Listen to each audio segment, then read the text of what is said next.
in a quiet corner of the galaxy, far away from the bustling star systems and the chaotic hubs of interstellar politics, there existed a monitoring station that was almost forgotten by most. It floated alone among the stars, a small but important outpost operated by a handful of scientists who had dedicated their lives to watching the cosmos. Their job was simple in theory: to observe the universe for anomalies, unusual signals, and anything that might hint at life beyond known planets. In practice, it was a lonely and tedious existence. The scientists had grown accustomed to the constant hum of machinery, the blinking lights of consoles, and the endless streams of data flowing in from distant star systems. Days and nights blurred together in the dim artificial light of the station, and the vast emptiness of space outside sometimes felt overwhelming.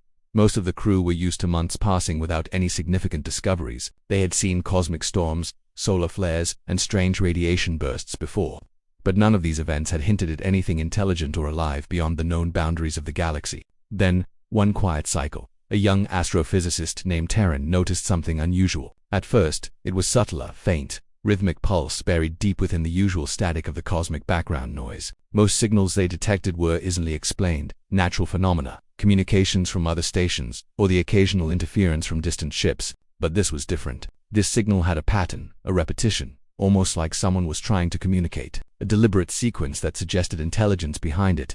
Taya leaned closer to her console, eyes narrowing as she adjusted the filters and enhanced the frequencies. Every instinct she had told her that this was not random. The signal pulsed again, clearer this time, almost like a call for attention. She called over her colleague, an experienced astrophysicist named Jor-El, whose skepticism was famous across the station. Jor-El examined the readings carefully, his brow furrowed. "It doesn't make sense," he muttered. "It's structured, but I can't match it to any known language, code, or transmission pattern. It could be something entirely new."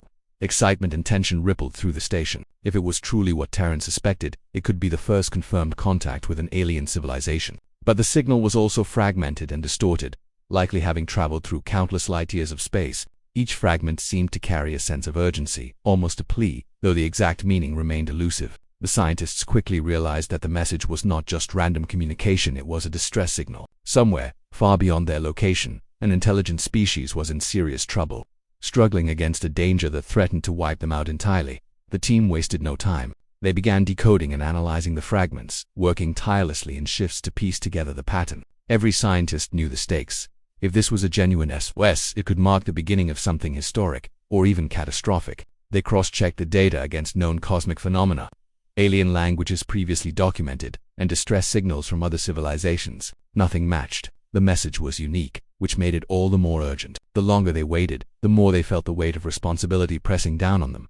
The signal itself was haunting. Between the technical readings, there was something almost emotional about it. The urgency was palpable. It spoke of fear, desperation, and the need for immediate assistance. While the team could not yet understand the content in words, the rhythm and intensity of the pulses conveyed a story of survival. It was as if a civilization, advanced yet vulnerable, had sent a final plea to anyone who might be listening. The scientists could feel it not just through their instruments, but in their minds, in their hearts. There was no time to waste. Once the initial analysis was complete, the team realized that they had to alert higher authorities. The message was far beyond the capabilities of their small station. If the SOS was genuine, it could affect entire star systems and the balance of power in the galaxy. Terran sent a secure transmission to the Galactic Council, the governing body responsible for maintaining peace and order across multiple sectors. She included every piece of data, every fragment of the signal, and her personal analysis of its urgency. Sending the message itself was The Galactic Council was notoriously slow to respond to unusual reports, and there was always a chance that her warnings might be dismissed as an overreaction. Meanwhile, inside the station, the team continued monitoring the signal. It was relentless. Every pulse carried a new piece of information, a subtle hint that the danger was growing. The more they listened, the clearer it became that this was not a minor incident. Whatever was happening to the alien civilization was catastrophic, something that threatened not just their planet, but potentially the surrounding regions. The thought was terrifying. They were witnessing in real time a call for help from a civilization on the brink of annihilation. As hours passed, tension mounted. The scientists began speculating about the possible causes. Could it be a natural disaster, like a star collapsing or a planetary system destabilizing? Or was it something more sinister, a hostile force, a war, or even a galactic predator that no one had documented before? Each theory seemed more terrifying than the last. The SOS carried a sense of urgency that made the station feel smaller, more confined. There were just a handful of people, far from the danger, yet the responsibility weighed heavily on them. It was a reminder that even in the vast emptiness of space, events could unfold that were larger than anyone could imagine. By the time the Galactic Council responded, it was clear that the signal could not be ignored. The Council's initial skepticism quickly turned to alarm as they analyzed the data. Unlike previous false alarms or natural anomalies, this signal had the unmistakable mark of intelligence combined with fear. Council members debated the appropriate response, knowing that ignoring it could have catastrophic consequences, but acting hastily could lead to unknown dangers. After intense deliberation, they reached a unanimous decision. The matter required immediate attention from the most powerful and capable beings in the galaxy, Deathworlders. The scientists at the monitoring station watched as the Council prepared to send the SOS forward. There was a mix of relief and anxiety in the room. Relief because the message would finally reach those who could make a difference, and anxiety because they had no way of knowing what would happen next. The signal continued to pulse, as if sensing the impending action, and for the first time, the team felt the enormity of their discovery. They were not just observing the universe, they were part of a chain of events that could change the course of galactic history. Amidst all this, Taryn and her team reflected on how fragile life could be. No matter how advanced or resilient a civilization appeared to be, from their isolated station they were reminded that the galaxy was full of mysteries, dangers, and beings they could scarcely imagine. The SOS was a window into that reality, a glimpse of fear, hope, and desperation transmitted across light. It was a humbling experience, one that left them both awed and fearful. They realized that they were witnesses to the beginning of a story that could shake the galaxy itself. As the final fragments of the signal were catalogued and transmitted, the scientists continued their vigil. They watched the empty stars outside, wondering what awaited the death, and whether their intervention could truly save the civilizations sending the SOS. In that quiet monitoring station, far from the center of power, they understood something profound. The universe was alive, unpredictable, and full of voices that demanded to be heard. Their role, though small, was critical. Without their discovery and timely action, the SOS might have gone unanswered, and an entire civilization could have been lost forever. A simple signal, barely perceptible in the vastness of space, had set in motion a chain of events that would soon involve warriors, civilizations, and galactic powers. From a quiet monitoring station to the edge of the galaxy, the SOS was a spark that would ignite a story of heroism, survival, and the shaking of an entire galaxy. Far across the galaxy, in the shadowed regions where few dared to tread, the Deathworlders resided. They were a legendary species, feared and respected in equal measure, known across countless star systems for their unmatched strength, sharp minds, and relentless code of honor. The Deathworlders were not a civilization that interfered lightly in the affairs of others. They lived by their own strict principles, rarely venturing beyond their territories unless there was a threat that demanded their attention, or an opportunity that aligned with their strategic interests. Their homeworld was a planet of harsh landscapes, jagged mountains, and deadly oceans, a reflection of the toughness ingrained in their people. Every Deathworlder was trained from birth to survive, to fight, and to excel in circumstances where others would fail. Their society valued courage, discipline, and the ability to face impossible odds without hesitation. The SOS message, once it reached them, disrupted their carefully maintained equilibrium. At first, their leaders received it with suspicion. An alien distress call could easily be a trap, a ruse designed to lure them into danger. The Deathworlders were cautious by nature, and centuries of experience had taught them that not everything in the galaxy was as it seemed. Their leaders convened a council in the grand chambers carved into the mountains of their capital. The room was vast, echoing with the deep, resonant voices of the council members as they debated the authenticity and potential consequences of the SOS. Some argued that it was a minor incident, a plea from a weak species that had no strategic value. Others insisted that the pattern and urgency of the signal suggested something much more significant, something that could not be ignored.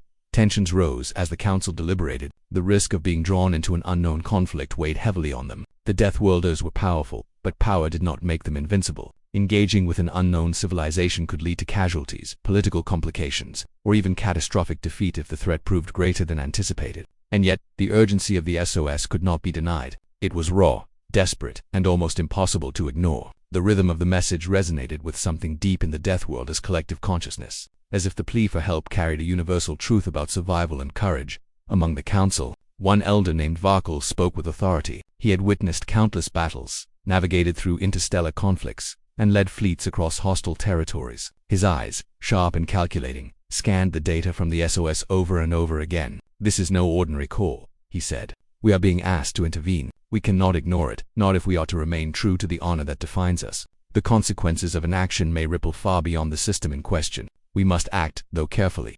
His words carried weight, and the council began to shift toward a decision. Preparations began immediately. The Deathworlders were meticulous and thorough. They did not rush into situations without planning every detail. Their fleets were equipped with advanced weaponry, capable of obliterating entire enemy ships with precision. Their technology was superior to most known civilizations, a combination of centuries of evolution and relentless innovation. Yet even with their capabilities, they knew that the unknowns posed the greatest danger. They had no knowledge of the alien species sending the SOS, nor of the forces threatening them. Every precaution had to be taken. The assembly of the fleet was a spectacle in itself. Massive ships, each a fortress in space, lined up across the harbors of the Deathworlders' capital. Crews worked tirelessly, conducting drills, checking weapon systems, and running simulations of possible combat scenarios. Every soldier, every pilot, every tactician understood the stakes. This was more than a mission. It was a statement to the galaxy that the Deathworlders would not ignore a cry for help, no matter the risk. Stories of past interventions, victories and losses were shared among the ranks, fueling determination and courage. The younger warriors listened intently, absorbing lessons from the veterans, while the veterans reminded themselves that every mission was unique, every enemy unpredictable. As the fleet prepared to depart, the Council sent a final message to the scientists who had discovered the SOS, acknowledging the importance of their discovery. The Deathworlders recognized that even the smallest players could play pivotal roles in shaping galactic events. The scientists, still monitoring the signals from their distant station, were amazed that their discovery had reached the ears of these legendary beings. They watched with a mixture of awe and anxiety as the Deathworlder fleet powered up its engines, generating fields of energy that shimmered across the spaceport. The ships lifted from the surface of the planet with precision, moving in perfect formation, leaving trails of light that illuminated the dark skies. It was a sight that few civilizations had ever witnessed, a reminder that the Deathworlders were not just warriors. They were a force that could alter the balance of power across the stars. The journey through the galaxy was perilous. The path to the alien system was uncharted in many regions, filled with hazards both natural and artificial. Nebulas, asteroid fields, and radiation storms posed constant threats, challenging the skill and discipline of the Deathworlder pilots. They navigated these dangers with precision, relying on intuition honed through decades of experience and technology designed to detect even the faintest anomalies. The fleet moved like a living organism, every ship aware of the other, communicating silently through encrypted channels. Even a small misstep could result in disaster, and the Deathworlders knew it. During the journey, the leaders debated strategy. How would they assess the situation once they arrived? How could they ensure the safety of both the alien civilization and their own forces? The SOS had given them coordinates but no details about the scale of the threat or the intentions of any hostile forces. They had to prepare for all possibilities, from natural disasters to hostile civilizations, with technology that might rival their own. Simulations were run, scenarios played out, and contingency plans drafted. Every warrior understood that this mission could define the future of the galaxy, yet no one allowed fear to dominate. Instead, they channeled it into focus and readiness. As they approached the alien system, a sense of anticipation filled the fleet. The SOS had described a planet in danger, and the closer they came, the more they could sense the intensity of the signal. The rhythm of the distress call seemed to resonate through the very fabric of space, a reminder of the urgency and desperation of the civilization awaiting them. Finally, the planet appeared in view, a world unlike any the Deathworlders had seen, with vast oceans of shimmering liquid, strange atmospheric formations, and a surface scarred by unknown forces. The alien civilization was visible from orbit, appearing technologically advanced yet fragile in comparison to the Deathworlders' own capabilities. Structures glowed faintly, evidence of energy systems that powered their cities. But the damage from whatever threat they faced was undeniable. The Deathworlders' arrival did not go unnoticed. The inhabitants of the planet, though advanced, were clearly unprepared for a species of this magnitude and reputation. They watched the massive ships descend, awe and fear etched on their faces. For a moment, the significance of the SOS became tangible. That aliens realized that their call had been heard, that a force capable of altering the tide of survival had come in response. And yet, this was only the beginning. The Deathworlders would need to assess the situation, understand the nature of the threat, and decide on the best course of action. The fate of the planet, and perhaps much more, now rested on their shoulders. In those final moments before engagement, the Deathworlders reflected on their mission. They were not invaders, nor were they mercenaries seeking profit. Their intervention was guided by honor, by the principle that strength must be used wisely and courage must be matched with discernment. Every warrior knew the risks, yet there was a collective resolve that bound them together. They were about to step into the unknown, to face challenges that could test even their legendary abilities. And all of this had been set in motion by a simple SOS, a pulse of hope sent across the vast emptiness of space, reaching the ears of beings who could make a difference. And so, as the fleet moved into position, ready to intervene in a crisis far beyond anything they had previously faced, the galaxy held its breath. The Deathworlders had answered the call, bringing with them not just strength, but strategy, wisdom, and an unwavering sense of purpose. The stage was set for a story that would shake planets, civilizations, and perhaps the very balance of the galaxy itself. The SOS had not only summoned help, it had set in motion a chain of events that promised to leave a mark on the stars, one that would be remembered for generations to come. Asterisk, the Deathworlders' fleet advanced steadily toward the coordinates of the SOS, moving through the empty void with unmatched precision. The further they traveled into this uncharted region of the galaxy, the stranger the surroundings became. Stars twinkled in unfamiliar patterns, nebulas glowed in colors that defied the known spectrum, and colossal asteroids drifted lazily across the path, remnants of long-forgotten cosmic collisions. The journey tested the Deathworlders' patience and skill, as their navigators had to calculate routes through unstable gravitational fields, avoid energy storms that could damage even their fortified ships, and anticipate cosmic phenomena that had no precedent in their historical records. Every moment demanded complete focus. Despite their careful planning, there were surprises. The sensors picked up anomalies that could have been remnants of ancient civilizations or experimental technologies lost to time. Some of the asteroids emitted strange radiation patterns, while certain regions seemed to distort time and space slightly, a dangerous and disorienting phenomenon. The Deathworlders approached each challenge methodically. Their leaders reminded the crews that hesitation could mean disaster, and boldness without caution was equally deadly. The journey through these regions became more than navigation. It was a test of endurance, intelligence, and instinct. Every ship, every warrior, every sensor played a crucial role in ensuring they reached the SOS signal safely. Meanwhile, the alien civilization sending the distress signal could sense the arrival of the Deathworlders before they were even visible.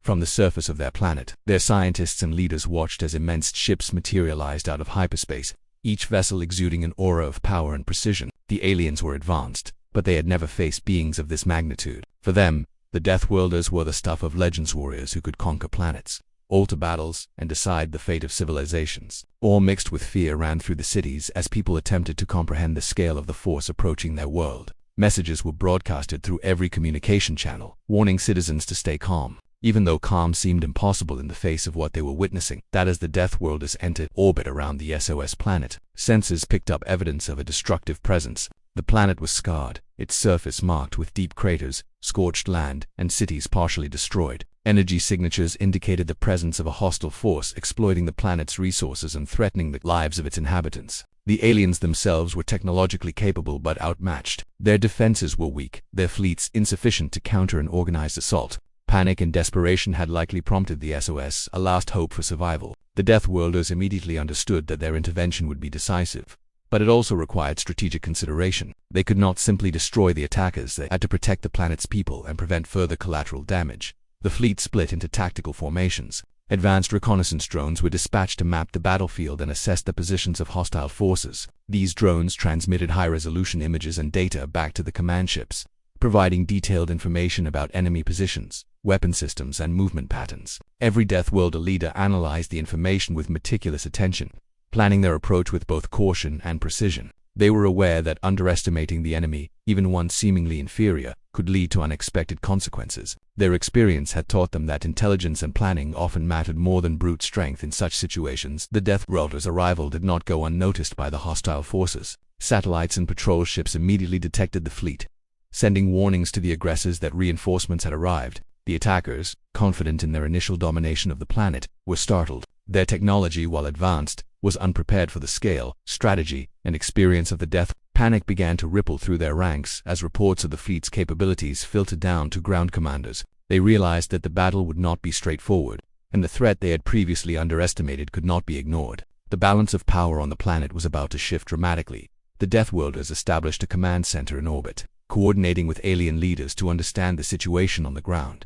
Communication was difficult at first. Language barriers and technological differences made direct interaction challenging. Yet, the Deathworlders were patient and methodical. They used universal signals, patterns, and demonstrations to convey their intentions. Slowly, the aliens began to understand that the Deathworlders had come to help, not to conquer. Relief mixed with cautious hope swept through the alien leadership. For the first time in days, they felt the possibility of survival, a chance to resist the overwhelming force threatening their home. With reconnaissance complete, the Deathworlders initiated a controlled engagement with the hostile forces. Their approach was strategic rather than reckless, focusing on disabling enemy command centers, cutting off supply lines, and neutralizing key threats without causing mass destruction to the planet itself. Their ships moved with terrifying efficiency, employing tactics that balanced overwhelming firepower with careful consideration for collateral damage. The aliens observed in awe as the Deathworlders' techniques unfolded, a combination of superior technology, centuries of combat experience, and precise coordination that made them nearly unstoppable.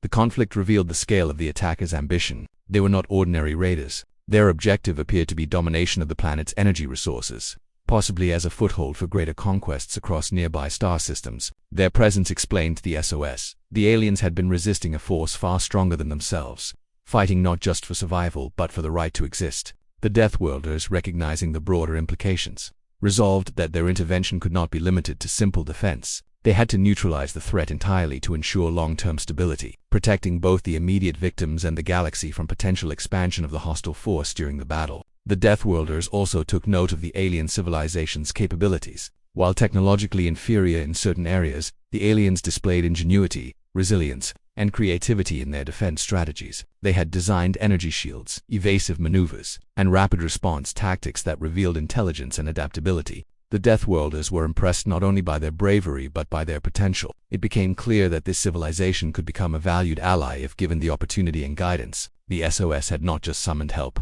It had revealed a species with promise, waiting for a chance to survive and thrive. As the initial engagements concluded, the Deathworlders assessed the aftermath. Key threats had been neutralized, but pockets of resistance remained, requiring careful attention. Ground teams were prepared to land if necessary, assisting the aliens in fortifying their defenses and rescuing civilians caught in the crossfire. The battle had been both a demonstration of power and a lesson in strategy. It reminded the Deathworlders that even the strongest forces had to act with wisdom, foresight, and responsibility. Their intervention had changed the battlefield, but it also marked the beginning of a deeper involvement with the SOS civilization. Throughout the planet, citizens and soldiers alike watched in awe and fear. The Deathworlders' presence brought both hope and uncertainty. Could these legendary warriors be trusted completely? Would their intervention ensure safety or escalate the conflict further? Questions lingered, but one undeniable truth emerged. The SOS had reached the right ears, and help had arrived at a time when it was desperately needed. The aliens' faith in survival was renewed, their courage rekindled by the presence of beings whose reputation alone could turn the tide of war. As the Deathworlders prepared for the next phase of the engagement, their leaders reflected on the importance of this mission. It was more than a simple rescue. It was a demonstration of responsibility, morality, and the delicate balance of power in the galaxy. Every move, every decision, every engagement had far-reaching consequences. The SOS that had seemed simple from afar had led them into a complex scenario where the lives of countless beings, the survival of a civilization, and the stability of an entire region depended on their actions. They knew that success required precision, courage, and the careful blending of strength and strategy. And so, as the Deathworlders continued their calculated operations around the SOS planet, the stage was set for an even greater revelation. The hostile forces' true intentions would soon become clear, and the full scale of the threat would test the Deathworlders' abilities in ways they had never imagined. The aliens' survival depended not just on the arrival of legendary warriors, but on their wisdom, leadership, and willingness to act decisively. The journey from a distant SOS to the heat of conflict had been long and dangerous, but it was only the beginning. The galaxy, unbeknownst to most, was about to witness events that would shake systems, challenge assumptions, and redefine the very meaning of intervention. The Deathworlders had arrived, and the battle for the SOS civilization was underway. Every pulse of energy, every strategic maneuver, and every decision carried the weight of survival. The aliens' hope, fragile yet persistent, rested in these legendary beings who had answered a call that could have easily gone unnoticed. And as the first skirmishes concluded, one undeniable truth became clear. The galaxy would never be the same again. The battle had begun in earnest, and the Deathworlders were fully immersed in their role as protectors and strategists. From orbit, they observed the alien planet, taking in the devastation left by the aggressors. Cities lay in ruins, energy grids were flickering dangerously, and panic still coursed through the population. The hostile forces had entrenched themselves in key locations, using the terrain to their advantage and exploiting the aliens' vulnerabilities. The Deathworlders' sensors mapped every movement, every weapon system, and every defensive structure. Nothing escaped their attention. They had trained for this, but the complexity of the scenario demanded constant adaptation.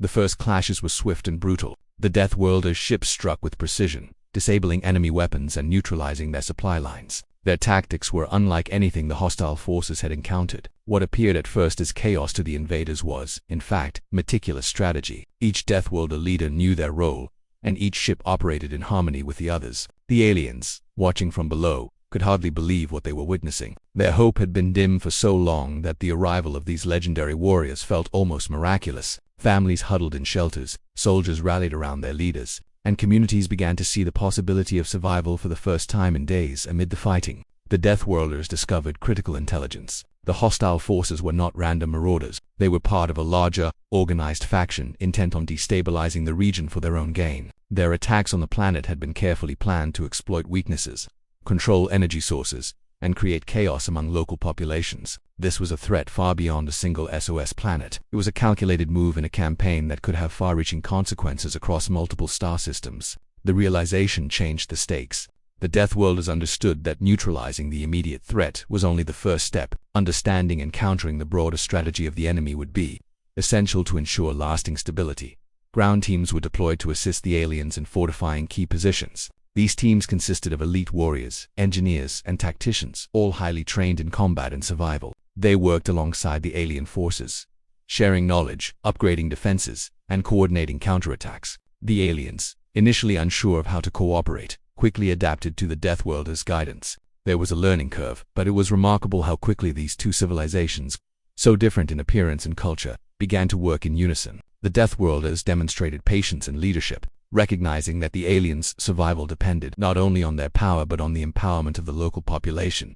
As the battle intensified, the Deathworlders uncovered the true scale of the attackers' ambition. Their forces extended beyond the planet, with reinforcements arriving through hidden warp points, indicating that the conflict was part of a larger plan for domination. The attackers' strategy was sophisticated, and their understanding of interstellar logistics suggested that they had been operating for decades with a clear objective. This revelation forced the Deathworlders to adjust their approach. They could no longer simply defend the planet. They had to anticipate enemy reinforcements, disrupt supply chains, and prevent the attackers from gaining further footholds. Every engagement became a chess match, with lives and civilizations hanging in the balance during these confrontations. The Deathworlders also witnessed the resilience and ingenuity of the aliens. Despite being technologically inferior, they had developed clever strategies to slow down the attackers, using terrain, resourceful weapons, and rapid adaptation to surprise enemy forces. The Deathworlders recognized that the aliens' courage and intelligence were valuable assets. They encouraged the aliens to take leadership roles in certain operations,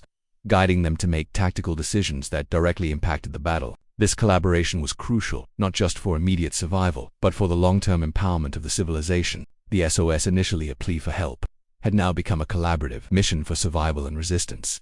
The battle also revealed weaknesses in the attackers' strategy. They were formidable, but they relied heavily on intimidation and rapid assaults. The Deathworlders exploited these patterns, setting traps, coordinating counterattacks, and forcing the enemy into situations where their strength became a disadvantage. Each victory, however small, boosted morale both for the aliens and for the Deathworlders' forces. They knew that this fight was about more than defeating a single enemy. It was about sending a message that justice, courage, and coordinated action could overcome even the most calculated threats amid the chaos of battle. The Deathworlders made a shocking discovery. Hidden among the attacking forces were intelligence files and technology suggesting that this faction had been planning a larger destabilization campaign across the galaxy. They intended to manipulate systems, seize resources, and create fear that would ripple through multiple star systems. The SOS planet was just the beginning. This revelation expanded the Deathworlders' perspective. The battle was no longer a simple rescue operation, it was a critical intervention that could prevent a galactic catastrophe. Understanding the enemy's broader plans allowed the Deathworlders to act with even greater precision, striking at the core of the threat rather than merely reacting to surface-level attacks. As the conflict progressed, the aliens began to show signs of hope and confidence. They had survived the initial onslaught, repelled attacks with guidance from the Deathworlders, and even contributed to key victories. The morale shift was palpable. Communities that had feared annihilation began to rally, fighting alongside their new allies with renewed determination. The SOS, once a desperate call from a civilization on the brink, had become a catalyst for courage, strategy, and cooperation. The Deathworlders' influence was transforming not just the battlefield, but the mindset of the entire alien society.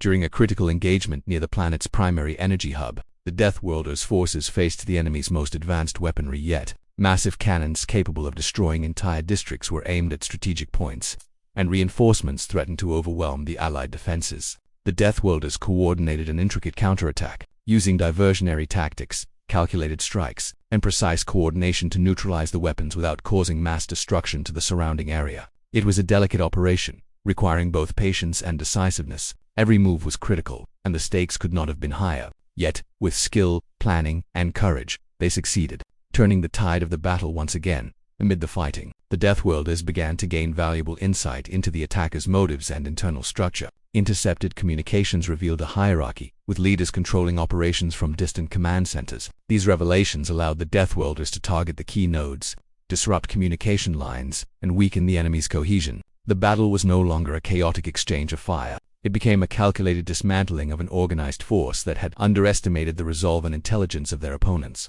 Each victory reinforced the importance of strategy, adaptability, and unity. As the day progressed, the Deathworlders realized that the battle was teaching them more than just tactical lessons. It revealed the resilience of civilizations under threat, the value of hope in the face of overwhelming odds, and the power of courage combined with skill and leadership. The SOS that had seemed simple from a distance was, in reality, a profound call for intervention, one that challenged even the most experienced warriors to act with wisdom, compassion, and precision. The experience underscored that true strength was not just in weapons or strategy, but in the ability to inspire, guide, and protect those who could not defend themselves alone. By the end of the day, the Deathworlders had succeeded in stabilizing key regions of the planet, repelling reinforcements, and securing critical infrastructure. The aliens, though battered and wary, had regained a sense of control and dignity. The hostile forces, recognizing the futility of continued aggression, began retreating to regroup. Though the Deathworlders knew this was not the end, the intelligence gathered suggested further plans,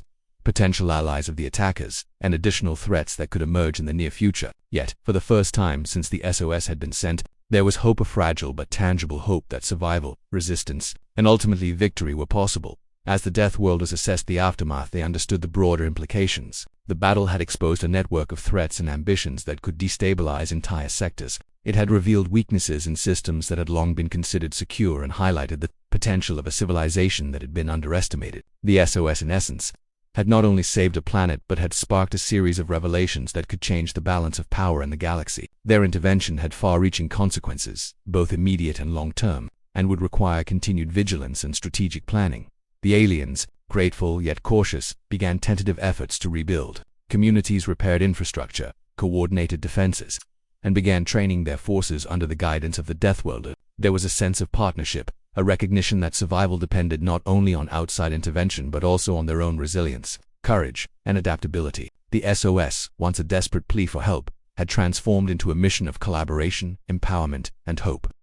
As night fell over the planet, the Deathworlders reflected on the day's events. The battle had been intense, challenging, and revealing. It had tested their skills, strategy, and judgment, and it had shown them the power of hope, resilience, and cooperation. They had saved lives, thwarted a dangerous force, and set the stage for future stability. But the galaxy beyond this planet remained unpredictable, dangerous, and filled with unknown threats. The SOS had been the spark, but the story was far from over. The consequences of this intervention, the knowledge gained, and the alliances formed would ripple across star systems, shaping the future of the galaxy in ways that were just beginning to be understood. And so, as the Deathworlders prepared for the next phase, ready to confront new challenges and uncover deeper truths, one undeniable reality remained. The SOS had set in motion a chain of events that would shake civilizations, alter strategies, and define the course of the galaxy for generations to come. The battle for survival was far from over, but with courage, intelligence, and unity, the Deathworlders and their newfound allies stood ready to face whatever came next. The aftermath of the battle left the alien planet battered but alive. The skies, once filled with smoke and fire, began to clear, revealing the alien cities struggling to repair themselves after days of chaos. The Deathworlders remained in orbit, observing the recovery while maintaining vigilance. Their presence was a reassurance to the aliens, but it was also a reminder that the galaxy was unpredictable and dangerous. The hostile forces, though driven back, were still out there, potentially regrouping, planning, and waiting for another opportunity to strike. The Deathworlders knew that their mission was far from complete. This was not just about immediate survival, it was about ensuring long-term stability for the SOS civilization and preparing for the ripple effects that the battle would have across the galaxy. The aliens, once desperate and fearful, now looked to the Deathworlders with a mix of awe, gratitude, and cautious optimism. Their civilization had been saved, at least for the moment, by these legendary warriors. Families emerged from shelters, soldiers returned to their posts with renewed determination, and leaders began organizing the rebuilding of critical infrastructure. There was a sense of resilience returning to the planet, a quiet determination that they would no longer be passive victims. The SOS that had once been a cry for help had transformed into a rallying point, inspiring the aliens to take charge of their own destiny with guidance from the Deathworlders. The Deathworlders, however, understood that true recovery would require more than just rebuilding cities. They began advising the aliens on strategy, diplomacy, and defense. They shared knowledge about energy systems, tactical positioning, and advanced surveillance techniques, ensuring that the planet could better defend itself against future threats. This mentorship was vital. The Deathworlders knew that a civilization that relied solely on external intervention would never be truly secure. By empowering the aliens to strengthen their own capabilities, they created a foundation for lasting resilience. It was a delicate balance: intervention without domination, guidance without control. Meanwhile, intelligence gathered during the battle revealed disturbing truths. The hostile faction had allies, networks, and plans that extended far beyond this single planet. They had sought to destabilize entire regions,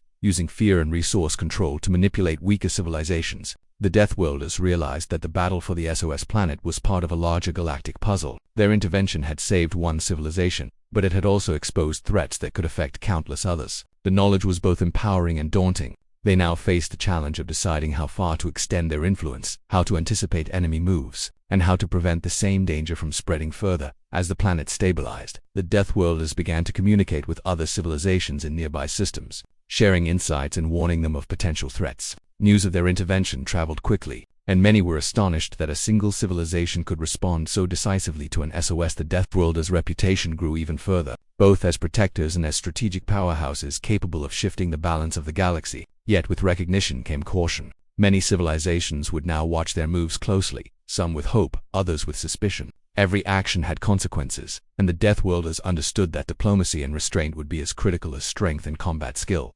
The SOS aliens in particular faced a period of transformation. Their culture, previously inward-looking and isolated, began to change in response to what they had experienced. They had seen the vastness of the galaxy, the threats that existed beyond their borders, and the power of alliances forged through trust and guidance. Young scientists, engineers, and leaders emerged, inspired by the Deathworlders' mentorship and by the courage displayed during the battle.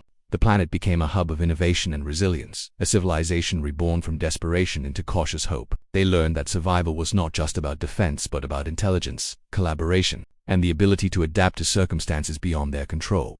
During this period of rebuilding, the Deathworlders also reflected on the mission itself. They had arrived because of a simple SOS, yet the consequences of their intervention had been enormous. One small signal had set in motion a chain of events that exposed galactic threats, revealed hidden alliances, and demonstrated the power of courage combined with strategic action. The Deathworlders recognized that even in the vastness of space, the actions of a single civilization or even a single message could change the course of history. The SOS had become more than a call for help. It had become a reminder of responsibility, influence, and the interconnectedness of civilizations across the galaxy.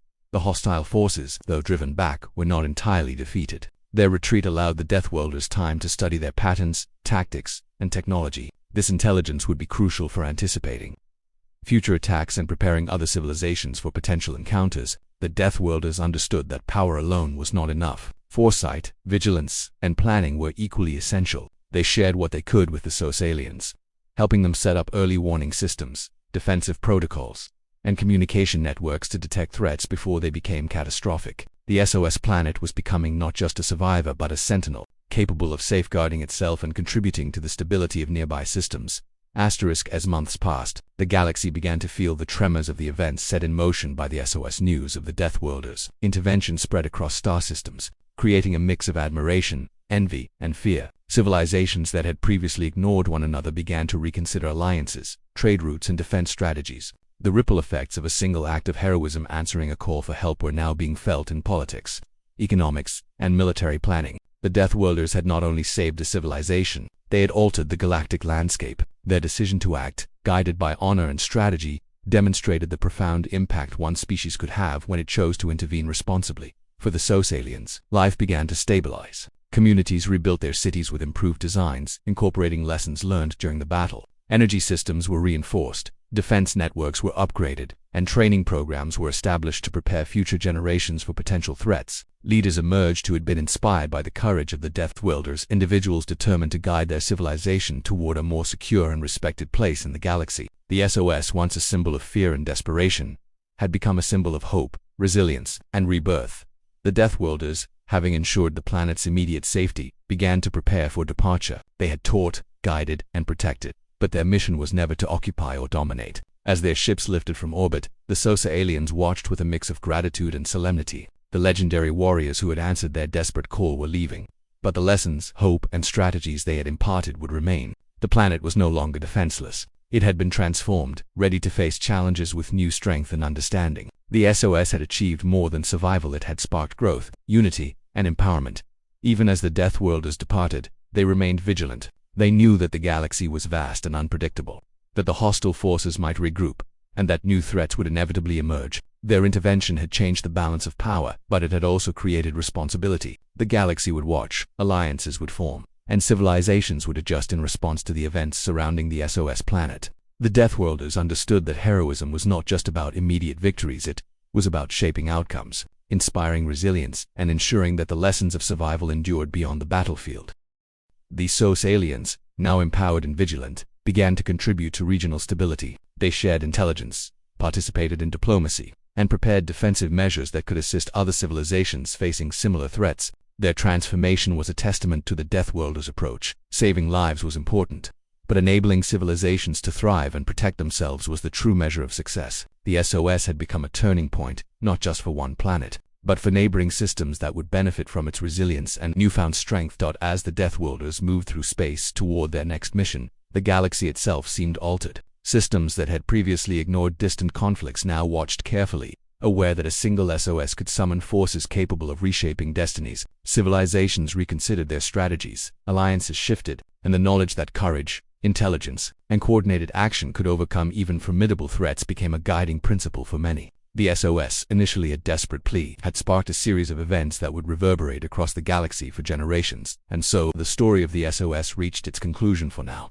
The aliens survived, rebuilt, and were empowered. The hostile forces had been challenged and driven back, though not completely eliminated. The Deathworlders had intervened decisively, demonstrating that strength combined with strategy and honor could change the course of civilizations. The galaxy, shaken but aware, had witnessed the profound impact of a single call for help. A message once lost in the void of space had become the spark for hope, transformation, and the understanding that no civilization existed in isolation. The SOS, which began as a desperate cry from a civilization on the brink of destruction, had grown into a story of courage, collaboration, and lasting change. The Deathworlders had answered, not for glory or conquest, but out of principle, wisdom, and responsibility. The galaxy, now altered, would never forget the events set in motion by that one signal. Civilizations learned that hope, strategy, and unity could overcome fear and chaos, and that the actions of the courageous could ripple across the stars, leaving a mark that time itself would remember. In the end, the SOS did more than save a planet. It reminded the galaxy of the power of listening, responding, and acting with honor. The consequences of that single act would shape politics, alliances, and civilizations for centuries to come. The Deathworlders moved on, ready for their next challenge, but the SOS planet, transformed and resilient, stood as a testament to the enduring power of courage, hope, and the willingness of a few to answer the call when it mattered most.